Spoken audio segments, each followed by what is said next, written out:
A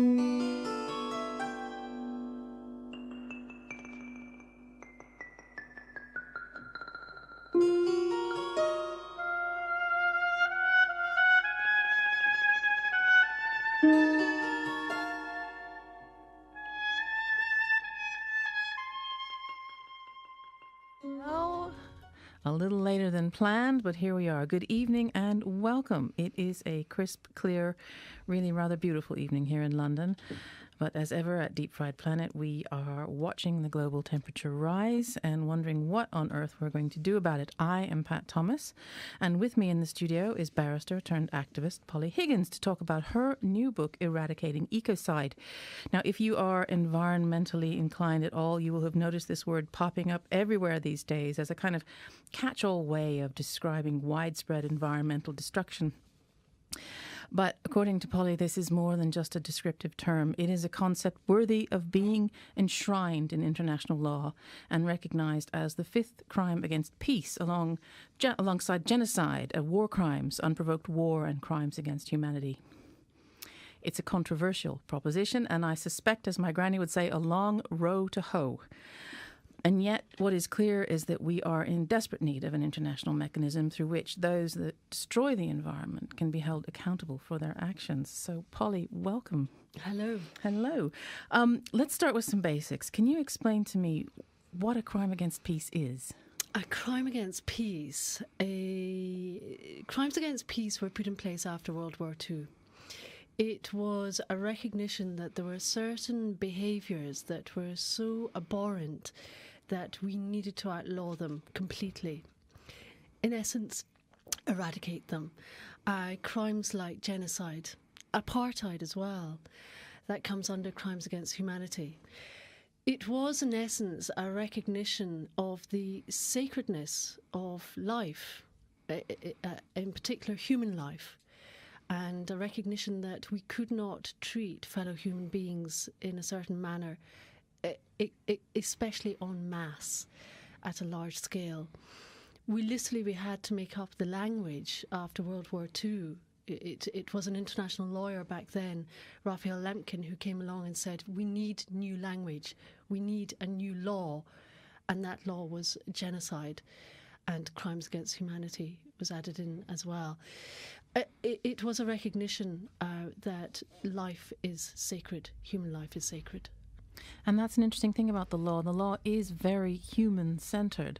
Yeah. But if I understand it correctly, Ecocide kind of expands that potentially to all living things. Absolutely right. And in fact, I would say all living beings. The difference being that a thing is inert, whereas a being is living.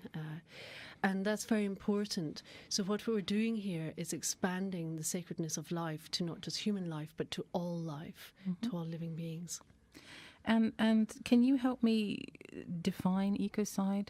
Yes, the definition I put forward to the United Nations is the damage, destruction to, or loss of ecosystems. And that's in two parts, whether or not that is by human agency. And what I mean by that is damage or destruction that is caused or it results out of human activity, direct human activity, largely corporate activity, mining, heavy extraction, deforestation. And the second type of ecocide is by other agencies. So, for instance, rising sea levels, tsunamis, often climate-driven damage and destruction, mass catastrophe. Mm. And there was something I read very interesting on your website about, it's an equation where extraction equals ecocide equals resource wars. Is that why this is so important? In part it is, absolutely, because our biggest problem is as we deplete our resources, so we end up going into conflict and therefore war. And of course, where we have war, we end up with even further resource depletion and further ecocide, which brings ever more wars. So, having established in your own mind, and very thoroughly, by the way, in your book, that ecocide is a crime against peace, can you give me some idea of the practical steps that are required to bring it to international law? Yes.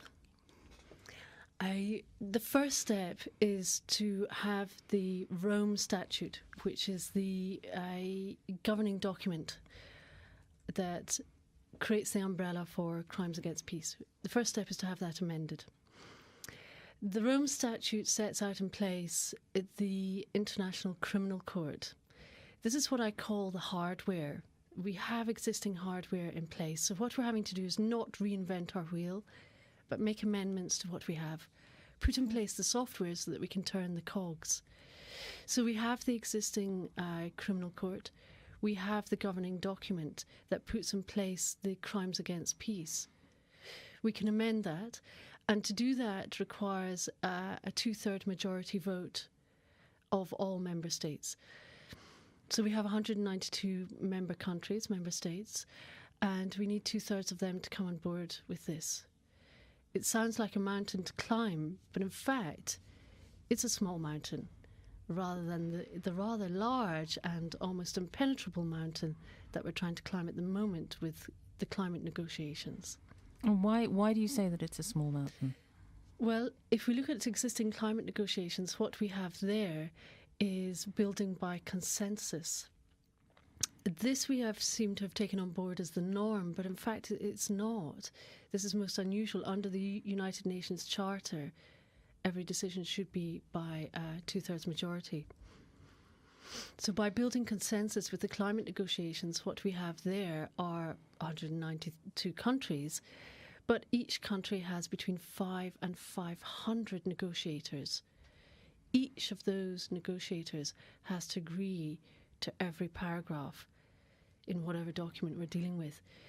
Building decision-making by consensus on that scale, where you're looking at thousands of negotiators coming on board, is an impossible nut to crack or an impossible mountain to climb. And presumably some of those members have more muscle than others, which makes consensus actually not really consensus at all. Very much so. And when you look at the United States having a huge number of negotiators in comparison with somewhere like the Maldives that had only 6 negotiators last year, then you have disparate decision-making happening here. When you have a decision-making process that is one vote per country, then you have a far more balanced decision-making happening. What was your sort of personal journey to get to this point? Because I know you were the initiator of the Universal Declaration of Planetary Rights. Yeah. And this seems, maybe you could talk a little bit about that, but also kind of explain how you got from there to this, which seems kind of like an extension of that. Very much so. A couple of years ago, when I proposed to the United Nations Planetary Rights, a Universal Declaration of Planetary Rights, what I was dealing with there was the understanding that we needed to expand out our rights, not just human rights, but the right, for instance, the right not to be polluted applies equally to me as well as to the soils and to the seas. And by using rights as a legal mechanism whereby we can put in place certain mechanisms to protect those rights. Now, that's all fine and well, and Bolivia are now taking into the General Assembly later this year and next year the Universal Declaration of Mother Earth Rights. Really, that's an indigenous lexicon, but kind of coming from very similar space as what I was speaking about to the United Nations 2 years ago. But what I realised was that actually it's all fine and well having rights. You can fight for your rights as long as you like. But if you cannot enforce a duty of care upon those who are trampling all over your rights, then there's very little you can do. So we need to look at those who are no longer actually taking responsibility for their actions, those who are going in and destroying vast tracts of the planet, and impose upon them in law duties, obligations, what's collectively known as responsibilities. And we can do that in law by putting in place an international crime of ecocide, because criminal laws impose duties of care. For instance, look at murder, theft. What it does, it imposes certain duties and obligations on society to act and behave in a certain way. And those that fail to do so can then be taken to court and redress and justice can be done. Is this part of the responsibility revolution that I hear so much about and keep waiting for it to happen? Yes, it maybe is. The interesting thing is that ultimately what we have done over time is we've abrogated our responsibility to the state. So the state tells us what we can and cannot do. Now, that is all fine and well, but ultimately when we're looking at big corporations who are failing to take responsibility, then we are looking at enormous crimes that are going unanswered, moral crimes. That to me seems to be a difficulty with ecocide. You talked about sort of direct and indirect. When it's a direct act of ecocide, there's a bad guy. And very often I think it is a corporation. Mm-hmm. How do you prosecute for indirect yes, ecocide? This isn't about prosecuting indirect ecocide.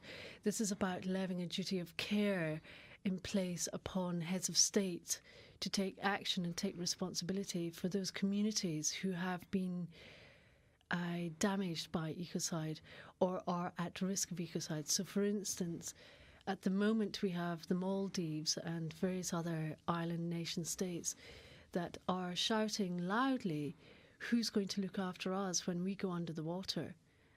And all other nations are saying, not my problem, mate. Mm. That's no good. If we legally define ecocide, what we can do then is we can impose a legal duty of care upon nations, and for that matter, because it's a crime, it's levied against individuals, heads of states, if they fail to act. Now, I'm not actually wanting to lock anyone up. I want this to be preemptive. I want people to turn around and say, okay, we have to take care now. We owe a duty of care over here. We are obligated to assist rather than walking away from those duties and obligations. Mm. There are, of course, national and regional laws in place to protect the environment. What is the advantage of having an international law? Maybe if I address it this way first, look at the disadvantage. The existing environmental laws we have are not fit for purpose. They're not doing the job. We know that because more and more of the planet is being destroyed every day, every week, every month, every year. The TEEB report, which was just finally published and presented 2 weeks ago in Nagoya in Japan at the Convention on Biodiversity, put the figure of damage and destruction to the planet for the year 2008 at $2.2 trillion. Now, that's a huge amount of money. Only 7 nations' GDP exceed that figure. But for 2009, it's $4 trillion. It's almost double.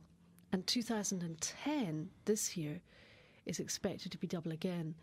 So we're going completely in the wrong direction. It is absolutely abundantly clear 2 things aren't working. First of all, existing environmental laws.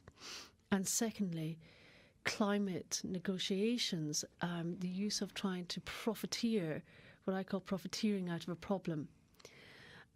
And that is where we've got carbon development mechanisms in place, CDM mechanisms, where we've got trading facilities to help us try and abate excess greenhouse gases. Now, let me unpackage that a little bit further. First of all, let's start with existing climate legislation. Why is it failing? Well, the reason it's failing is that it's protecting the interests of the few. It's protecting big interests, big corporations. So what we have in place are permits to pollute. We also have what I call catch me if you can laws. So the idea being, fine me if you can. So what we have happening in the Amazon is a very good example of that. Corporation comes in and illegally logs. Very difficult to catch them. And if you do, all we have is recourse to take them to court to fine the corporation. There's no remediation there. Is that what you're saying? There's very little remediation. Remediation is very piecemeal. It's after the event. It's very inadequate at very early stages. But our biggest problem is that those corporations, what they do is they externalise the cost of the fine, and you, as the buyer, of that garden furniture down your garden store, who is completely unaware that it's been illegally logged in the first place, just pays a little extra to cover that eventuality. If the fine is even larger, then what happens is, if the corporation can't pay for it, then a company can always close its doors and reopen tomorrow trading under another name. So fines don't work. And the reason they don't work is because they're levied against the company, not against individuals.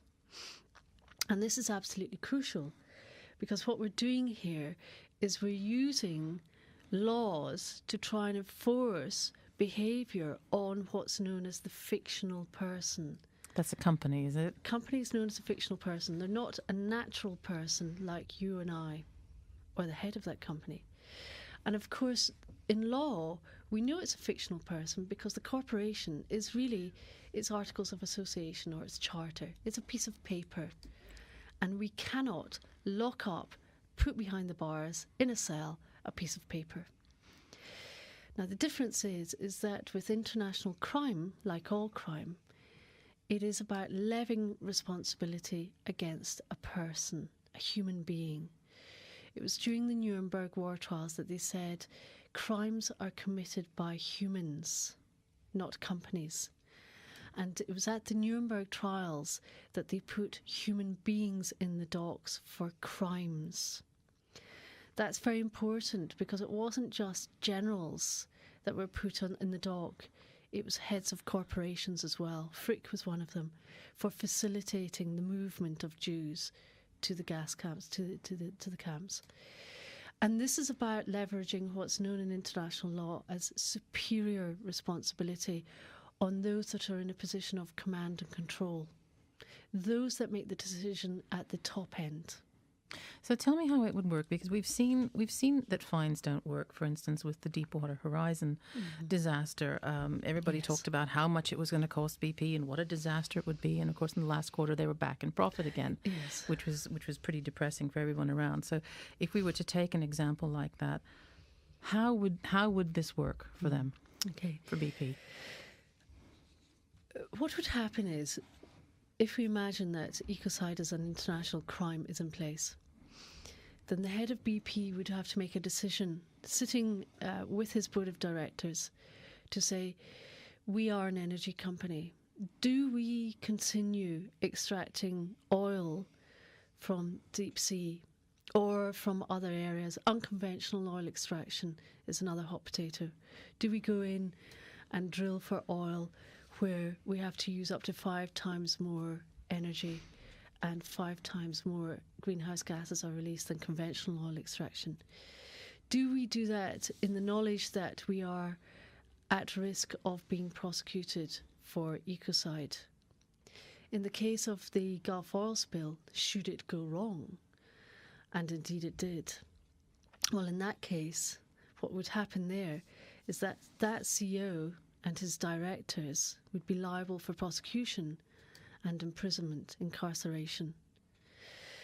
Now, if you're sitting there as a director and you decide, do we want to go ahead with energy sources that put me as an individual potentially at risk of incarceration, or do we go down another avenue and find our energy from benign routes that do not leave me at risk of incarceration? You bet your bottom dollar it would be the latter route. You're appealing to the scaredy cat in all of them. Yes. Well, is it that? Or is it actually about taking responsibility? It is about saying, okay, you are in a position of superior responsibility. You're the one that decides if you're going to go down that route. Should things go wrong, you have to answer for it in a court of law. We already use that mechanism with pollution laws.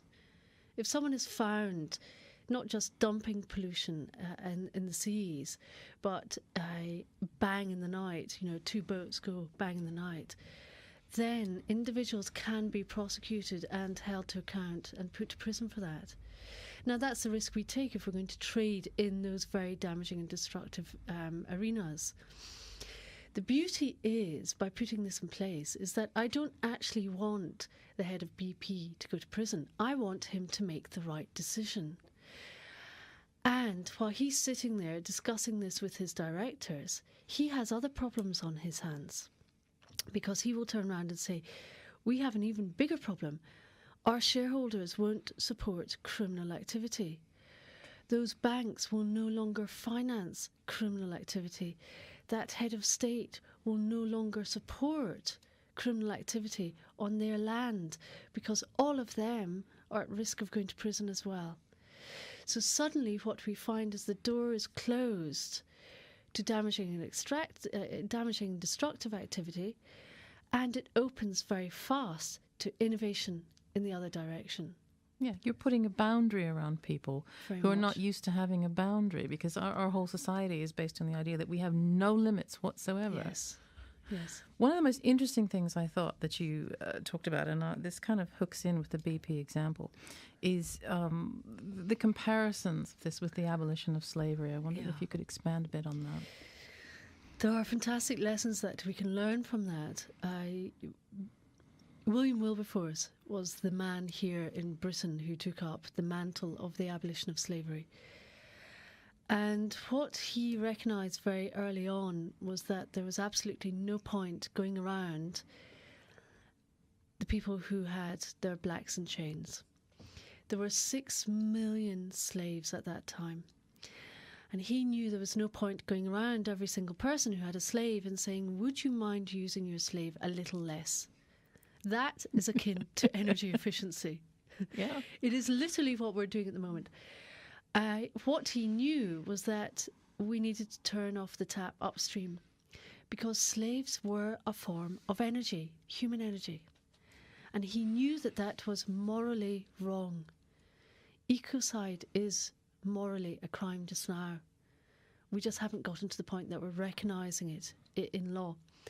So what he did was, he said we have to go upstream and turn the tap off where the flow of slaves are coming from. Who's facilitating that flow? At that time, it was 300 companies that were involved either directly or indirectly with slave trade. And he knew that it wasn't about putting those companies out of business. Just as I don't want to put big energy companies out of business, I want them to be part of the solution. But he knew that he had to curtail that activity, he had to stop it. And the only way to do that was to make it a crime, it was to outlaw it. And so, in fact, he said it was 3 things. We have to pull the subsidies, because slavery was very heavily subsidised. In fact, the first monocrop plantations, sugar plantations, were full of slaves, heavily subsidised by us, the British taxpayer, because we were the main slave industry, the British Empire. Mm-hmm. Pull the subsidies, put in the laws to make it illegal, and thirdly, give new subsidies to those companies so that they then start providing the solution. And the amazing thing was that that law was passed 2 days before William Wilberforce died. So he died a happy man. But the fantastic thing was the seismic shift in consciousness that facilitated. People literally overnight went from accepting it as completely de rigueur to have your black in chains to finding it utterly unacceptable. That was key, and this is how important law can be in transforming the morality of society. It's interesting the example of the sugar plantations, because we think of ourselves as activists as being such a sort of modern, phenomenon. But actually, one of the very first boycotts was of slave plantation sugar in London as well. So it wasn't just the law that got behind it; it was consumers that got behind it as well, putting pressure on those companies to make the right decision. Absolutely. Now, there's another concept in your book which I'd like to explore, which is peaceful enjoyment. Can you give me an idea of what that actually means and how that fits into the plan? Peaceful enjoyment is actually a legal term that we use. We talk about the tort of nuisance. So the idea being that if man's land is polluted, for instance, something flows from another man's land or woman's land and creates havoc downstream, then that person from whom the land that it runs from must take responsibility. So, for instance, Pat, you are sitting in your castle up at the top of the hill. I wish. And from your river that runs down there, you have been dumping a lot of pollution into it. That then runs into my land and starts polluting it. And my crops from my farm downstream start to die. Then that has disturbed my peaceful enjoyment, and you're responsible for it. So what I'm doing is I'm extending that just from the tort of nuisance, from human engagement to actually wider earth engagement. That the idea that damage and destruction or loss of ecosystems disrupts the enjoyment, the peaceful enjoyment, not just of human beings, but of all beings. Because obviously, in that example, it's not just my enjoyment, my loss of crops, but in fact, you could say the crops themselves have lost their right to peaceful enjoyment to grow on that land. It's been despoiled, it's been polluted. Well, that answers a question that was in my head, because quite often when pollution happens, for instance, in a developing country, it is the responsibility or the fault of actually a much wealthier country. Mm-hmm. And so the question is, who's responsible for dealing with this? Presumably it's going to be the wealthier company that's gone into the Niger Delta or whatever and leaked oil all over the place. Absolutely. And a very good example of this is an ongoing case that we have in Ecuador against Texaco Chevron. 15 years ago, Texaco Chevron, it is claimed, dumped a lot of toxic waste in the jungle.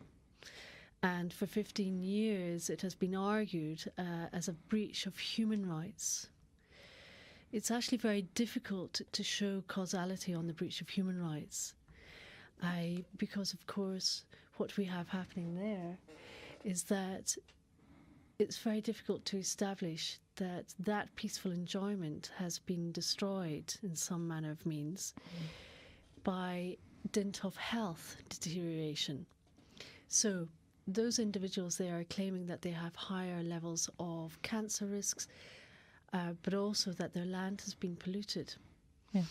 Texaco Chevron have up until now argued that there are many ways that someone can gain cancer. This is quite true. So the causal link to establish that as a result of their activities has caused that cancer over there, very difficult to establish in law. Now that Ecuador have put in a Bill of Nature's Rights, we're now looking at breaches against nature, and of course showing that the land itself has been polluted or the water has been polluted is far easier to establish, because what we do there is we take a soil sample or a water sample and we can show directly that there is a causal link, and we can exercise that duty of care against the land, against the water. But that's only piecemeal, that's just one country. We need to exercise that duty of care right across the board, and we need to stop it before it happens, not after the event. And that's where the international crime of ecocide comes into place. Tell me a little bit more about damage. I mean, there's several kinds of damage that can be caused by ecocide. Can you break that down a little bit? Yes, damage and destruction. Damage itself is something that needs to be measured in various ways. What is damage? Destruction, loss, well, we can Google Earth and we can see destruction and loss very easily. Just put in the Amazon and put it into Google Earth. But damage, what does that mean? Well, we already have existing laws in place to identify what that is. The thing is, those existing laws are only in place for during wartime. So under Article 8 2B of Crimes Against Peace for a war crime, it is actually a crime to create vast damage and destruction. Now, damage is defined under what's known as the NMOD Convention as something that is over 100 square kilometres, causes damage that is of a duration over 3 months or a season, and creates severe damage to natural resources or human or nature resources. So we have a size, duration and impact evaluation. Apply that to the oil spill and you'll see that if that was during wartime, it would have automatically been deemed a crime. So what I'm really saying is that we need to extend that crime into all time and make it a peace crime. Make it a peace crime. Yeah. Yes, that's right.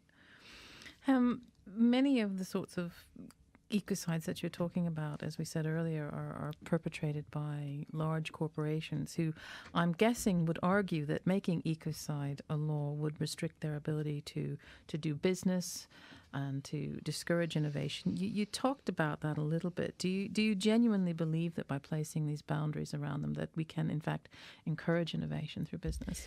Well, in fact, I want to do more than encourage. I want it to make it a positive thing that we absolutely have to create the new innovation. I'm not against profit per se. I think profit's great, so long as it doesn't come out of damage and destruction. Those 3,000 corporations that have been identified under the Teague report as creating... Can you explain what the Teague report is? Oh, the Teague report is the economics of ecosystems and biodiversity. That was brought out just earlier this year. If you Google Teague, it'll come up. And that report sets out the top 3,000 corporations that are causing that damage and destruction. Now, the thing is, I want those top 3,000 corporations to continue business, just not out of damage and destruction. At the moment, it is a death by 3,000 cuts and 3,000 very large cuts. If we continue down that avenue, what we're doing is, if you imagine the planet as a pot of gold, we're busy extracting all the gold, and very soon we go to war over what little is left and we implode. So I want them to become the innovation. This is ultimately about mobilisation on an enormous scale, the likes of which we have never seen. But we have to do that, and we have to do that very fast. We need to do that anyway, because oil is going to run out very fast, and we know that. In fact, the IEA, the International Energy Agency, announced just last week for the very first time that they accept that peak oil exists, and what's more, it's already happened in 2006.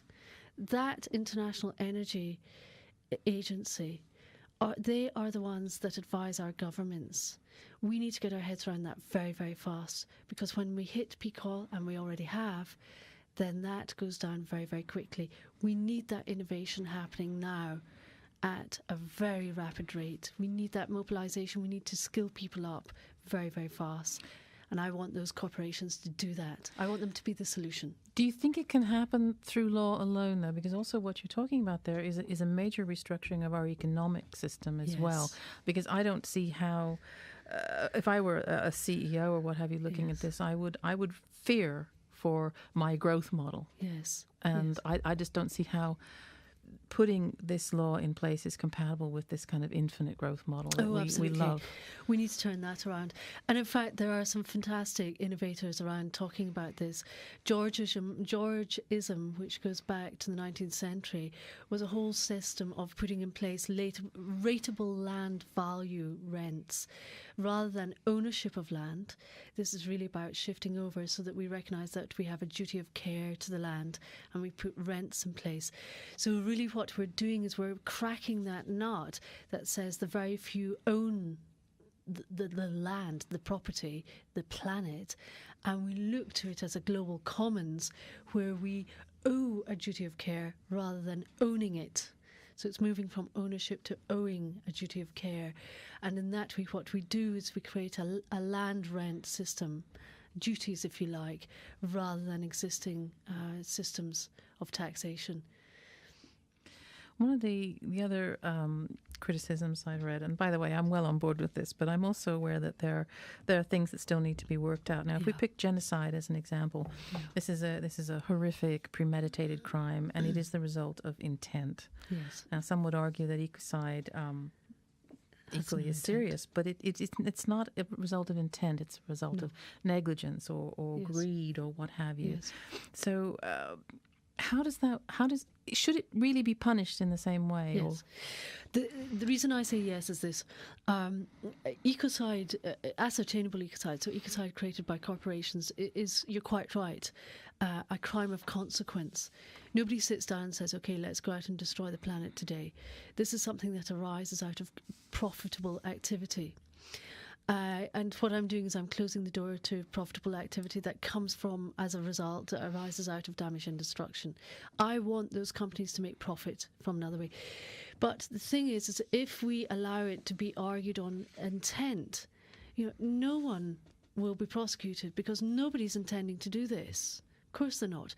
Our biggest problem is that our existing legislation puts profit first. So we need to put something that supersedes that so that profit actually comes second. And we have to make sure that we close that door. Also, there's something that's understood as international rule of law.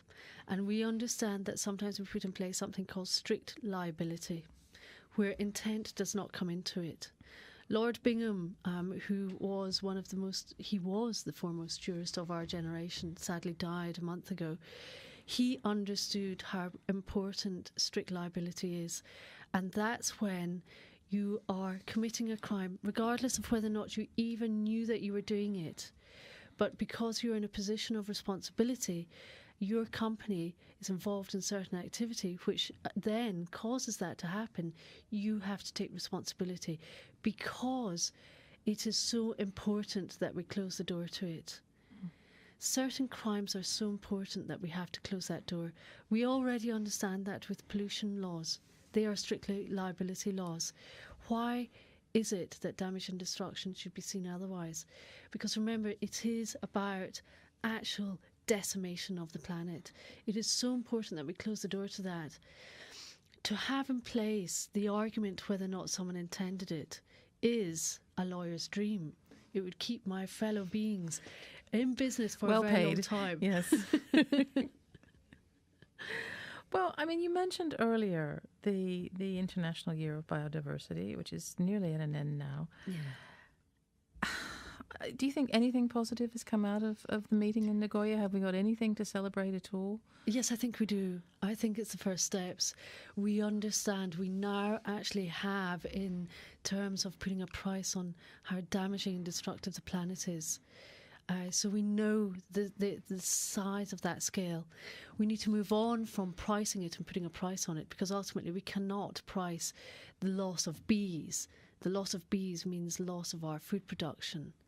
We cannot even put a price on that. Human beings cannot replace the bees. But at least we have a sense of the enormity in financial scale and financial terms. Isn't it a bit paralysing, though, when we start looking at how enormous it is? I wonder if that's why we haven't really come to this point of considering ecocide as a law before. Yes, this is in a way about facing up to the shadow side.